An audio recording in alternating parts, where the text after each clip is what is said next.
Good evening. Who here is happy?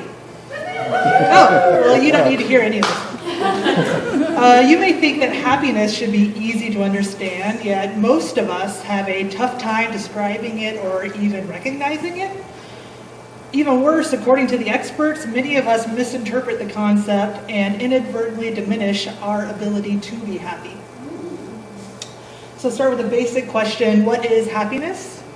The answer is, of course, subjective, but I believe it to be the experience of any positive emotion. But then again, I am not an authority on the subject. I find the popular theories of positive psychology fascinating. I'm sometimes surprised how my preconceptions affect my course of action and ultimate outlook. I have no credentials beyond considering myself a relatively happy person and having a genuine interest in the happiness of other people. Needless to say, happiness can exist in many different forms. For some people, it is an adrenaline-fueled bout of ecstasy. They are constantly chasing after it. I am not one of those people. I tend to favor a more mild version. For me, happiness is the quiet backdrop to everything else. It's a subtle sense of satisfaction that may not be very exciting, but is rewarding. Nonetheless, research suggests I may have been genetically programmed with this preference. The set point theory tells us that 50% of our happiness quota is tied to a biological fixed level. Tremendously uplifting or traumatic experiences may tilt your disposition in one way or the other, but that effect is temporary. After a short while, you will return back to your default setting. That does not relieve you of responsibility for your well-being. While life circumstances such as physical appearance and living conditions account for only 10%, the remaining 40% is completely in your control. It is dependent on how we think and the activities we engage in. Happiness can be heavily influenced by the opportunities we have to experience flow. It is a feeling characterized as a deep focused concentration on a challenging yet gratifying task. Many sports enthusiasts describe this feeling as being in the zone. So I hear. I have no personal experience. When in a state of flow, you often lose track of time and find yourself completely absorbed in what you're doing. Surprisingly, flow study participants have reported these experiences happening in the workplace more often than anywhere else. Generally, we work to earn a paycheck. Does money make you happy?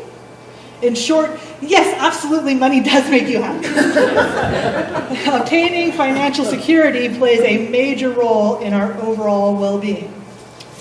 A few years back, a study uncovered an ideal income for peak happiness, and that was $75,000 a year.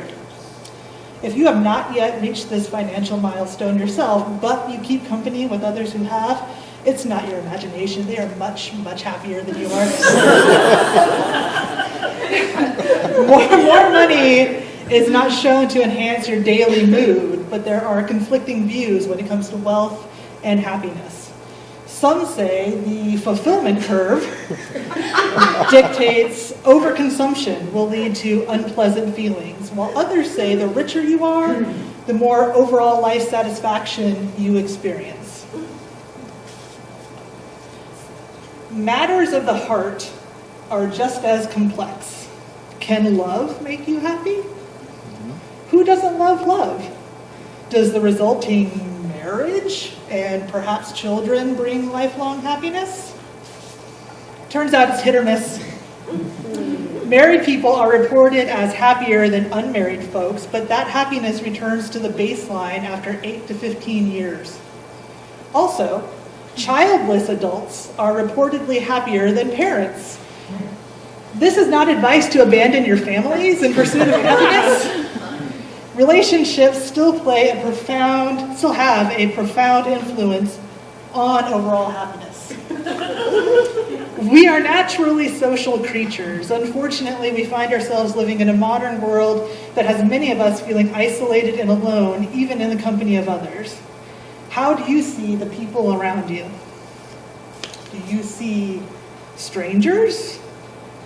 Are you apprehensive and nervous in their presence? Do you question their motives and act in your own interest as a result? How do these interactions impact your sense of well-being?